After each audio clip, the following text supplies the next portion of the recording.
أنا أتذكر كنت راجعة من الكلية من غير ما أذكر بيا دولة أنا كنت قاعدة بيها، فعبروا من يمنا هذول تعرفهم اللي يروح ويرجع يسوي الطريق هاي، يروح ويرجع ويذب حكي ويذب حكي، آخر شيء من منطقة عين شمر مي والبطل هماتين يعني البطل والهاي.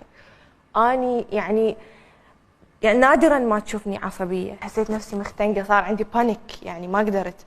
رأسا قدام السيارة ركضت، كانوا كزدي حماس ركضت هيك وما ادري شلت حجارة ما اعرف شو صار في السيارة انا وطلعت التليفون واخذ صورة لهاي واجى المرور وما اعرف شنو. فوقتها ما ادري اني يعني من اتذكر اقول اني غلطانة لو سويته صدق صح ما اتذكر، بس فقدت اعصابي فقدتها يعني ما انا متطرف بهاي القصة بصراحة، اللي تتعرض للتحرش اعتقد هي لازم تاخذ حقها. كل شيء حقنا. تعرف ليش؟ لان احنا البنات من نرجع للبيت نقعد ناكل بنفسنا، انا اعرف الشعور هذا لانه سابقا يعني من كنت صغيره كان عندي هذا الشعور انه اسكت اقول انه خلاص يلا ما اريد اخذ حقي، فارجع اكل بنفسي زين ليش ما سويت هيك؟ ليش ما اخذت حقي؟ زين معقوله اني غلط؟